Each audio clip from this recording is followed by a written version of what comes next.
बिस्मिल्लाहिर्रहमानिर्रहीम, अस्सलामुअलैकुम। लाखों करोड़ों दुरूदो सलाम मोहम्मद मुस्तफ़ा सल्लल्लाहु अलैहि वसल्लम और आले मोहम्मद पर। मैं हूँ उमर दराज गोंदल और आप मेरा फेसबुक और यूट्यूब चैनल देख रहे हैं। नाज़रीन, मैं आपको सबसे पहली जो खबर देना चाहता हूं वो मैं आपको कल से बता रहा था कि जनरल बाजवा जो हैं वो इलेक्शन के ऊपर तैयार हो गए हैं। पिछली वीडियो के अंदर मैंने आपको बताया था कि जनाब अली उन्होंने हुकूमत को भी कन्वे कर दिया है और कन्वे ये किया है कि इलेक्शंस कॉल करें, इलेक्शंस का ऐलान करें, जिसके बाद ये सारी मुशावरत हो रही है।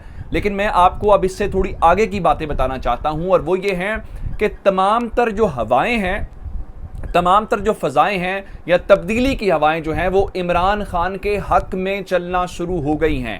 और जिस बुनियाद के ऊपर शहबाज शरीफ की हुकूमत खड़ी हुई थी उस बुनियाद में से पहली ईंट निकल गई है। अच्छा, मज़े की बात यह है कि ये वही ईंट है जिसने इमरान खान की हुकूमत गिराई थी। और जब ये ईंट निकलती है, इधर उधर जाती है, तो हम सबको पता है कि ये कहां से निकलती है, किसके कहने के ऊपर और उसका रुझान किस तरफ है। अब हुआ इनके साथ क्या है और फिर उसके बाद दूसरे नंबर के ऊपर चल के सुप्रीम कोर्ट से मैं आपको खबर दूंगा, जहां पे बहुत बड़ा फैसला तकरीबन हो गया है और वो फैसला इमरान खान के हक में है। जिसके बाद ये जो जितने ज़मीर फरोश हैं, ये जो इलेक्शन कमीशन के ज़रिए फील्डिंग लगाने की कोशिश की गई थी, वो सारी का सत्यानाश हो जाएगा। सिर्फ और सिर्फ अब एक ऐलान होना है, एक बड़ा ऐलान होना है। उस बड़े ऐलान की तैयारी हो रही है। ये मेरी दूसरी बड़ी खबर होगी जो मैं आपके सामने रखूंगा। और फिर तीसरे नंबर के ऊपर हमें बहुत बताया गया कि जनाब ये शहबाज स्पीड है और शहबाज स्पीड को बहुत पसंद करते हैं चाइनीज़। और वो उन्होंने शुक्र किया जी इमरान खान गए हैं, इन्होंने तो काम बंद कर दिया था सी पैक के ऊपर। लेकिन इस हुकूमत के हवाले से मैंने आपको एक खबर दी थी कि इन्होंने सरकारी दौरे के लिए उनसे रब्ता किया, उन्होंने इनको मुंह नहीं लगाया। अब उसके बाद एक और खबर सुनिए कि इस हुकूमत की बुनियादें हिलाने के लिए और इसको ताकतवर हलकों को पैगाम देने के लिए जो रही सही कसर थी वो चीन ने पूरी कर दी है। ये तमाम तफसीलात आपके सामने रखूंगा। लेकिन अगर आपने अभी तक चैनल सब्सक्राइब नहीं किया और आप चाहते हैं कि आपको मुस्तनद और बरवक्त खबरें मिलती रहें तो हमारा फेसबुक चैनल फॉलो कर लीजिए और यूट्यूब चैनल जो है उसको सब्सक्राइब कर लीजिए ताकि हमारी आइंदा आने वाली वीडियोस बर वक्त आप तक पहुंचते रहे। मैं सबसे पहले आपको बताना ये चाहता हूं कि शहबाज शरीफ जो हैं वो 174 वोट लेके वजीर आजम बने। 174 वोट्स में से जो ज़्यादा वोट थे वो एमकेएम के थे और एमकेएम आपको अंदाज़ा है कि आखिरी वक्त में उन्होंने इमरान खान का साथ छोड़ा। हालांकि सबसे ज़्यादा उनको मनाने के लिए जो उनको काम था वो इमरान खान ने किया, वो खुद मानते हैं। लेकिन अब आज शहबाज शरीफ चूँकि इत्तेहादी जमातों के सरबराहों के साथ जो है वो मुलाकातें कर रहे हैं। एक वजह नवाज शरीफ का इलेक्शन कहना, फिर एस्टैब्लिशमेंट कह रही है आप इलेक्शन करवाएं तो इस सिलसिले में इत्तेहादी जमातों के साथ मुशावरत की जा रही है। लेकिन जिन्होंने इमरान खान का साथ छोड़ा वो मान रहे हैं कि साथ छोड़ने के ऊपर उनसे गलती हुई, उनको गलती का एहसास हो रहा है। और उसके बाद अब इस मामले से, इस हुकूमत से उन सब लोगों ने पीछे हटना शुरू कर दिया। जैसा कि मैंने आपको बताया कि एमकेएम की बुनियाद के ऊपर इमरान खान की हुकूमत गिरी थी, शहबाज शरीफ की हुकूमत भी एमकेएम ही गिराएगी और एमकेएम ने आगाज कर दिया है, एमकेएम ने पहल कर दी है। और जो लोग सियासत को समझते हैं उनको अंदाजा है कि एमकेएम जब इधर जाती है, इधर से जब उधर जाती है तो वो कहां से इशारे ले रही होती है या कहां का मूड देख रही होती है। अगर मैं इशारों की बात ना भी करूं तो कहां का मूड देख रही होती है, तो उनको अंदाजा है कि मूड तब्दील हो गया है। एमकेएम के जो सरबराह खालिद मकबूल सिद्दीकी हैं उन्होंने आज वजीर आजम हाउस के अंदर शहबाज शरीफ साहब से 1-on-1 मुलाकात भी की है। लेकिन उन्होंने सहाफ़ियों के साथ गैर रस्मी बातचीत की है जिसमें उन्होंने कहा है कि हम इस हुकूमत का हिस्सा बन के हमने गलती कर दी है। पहला एतराफ़। दूसरे नंबर के ऊपर उन्होंने ये कहा है कि अदम एतमाद के मामले पे उनको न्यूट्रल रहना चाहिए था, गैर जानिबदार रहना चाहिए था। लेकिन उनकी मजबूरी थी कि वो न्यूट्रल नहीं रह सके। अब उन्होंने ये नहीं बताया कि मजबूरी क्या थी, किसको ओब्लाइज करना था, किसके कहने के ऊपर ये सारा कुछ किया।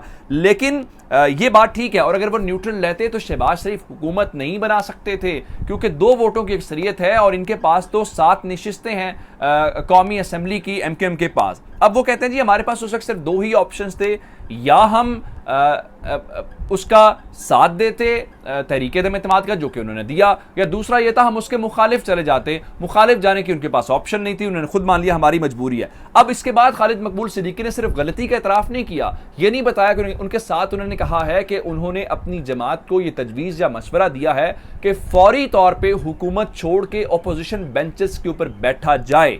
लेकिन उन्होंने कहा कि मैंने ये मशवरा तो ज़रूर दे दिया है, लेकिन ये असल में जो उनकी राब्ता कमेटी है उसने फैसला करना होता है। असल इसमें मामला क्या है, मैं आपको असल बात बताऊं। इमरान खान की पॉपुलैरिटी और कराची के अंदर जो चीज़ें उन्होंने एमकेएम वालों ने देखी हैं, उनको अंदाज़ा हो गया है कि ये खेल उनके हाथ से निकल जाएगा और वो मारे जाएंगे।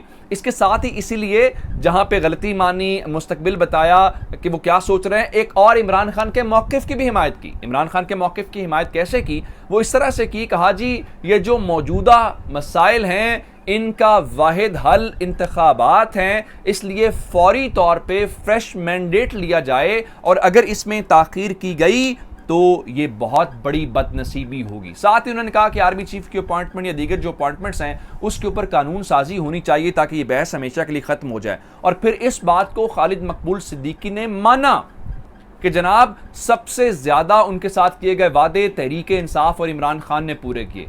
इन सबको गलती का एहसास होगा। अभी 20 मई दूर है, इमरान खान ने 20 तारीख को ऐलान करना इस्लामाबाद जाने से पहले, और बहुत सारे इत्तेहादी इनके ज़मीर भी जागेंगे, बहुत सारी बातें करेंगे। अब आगे चलते हैं।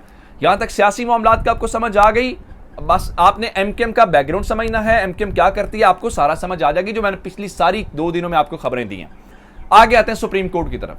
आर्टिकल 63A का मामला है जी, सदारती रेफरेंस का सुप्रीम कोर्ट। इमरान खान बार बार कह रहे हैं, हर जलसे के अंदर कह रहे हैं, आज सवाबी के अंदर जलसा है वहां पे भी वो सवाल यही उठाएंगे कि जनाब बताएं अदालतें क्यों खुली। आज वही अदालतें कह रही हैं कि हमने 63A के ऊपर रात को बैठ के भी फैसला सुनाना है। आज हुकूमत ने उसमें डिले या ताखीर करने की कोशिश की लेकिन उन्होंने बात नहीं सुनी। अब जरा एक और बात सुनिए।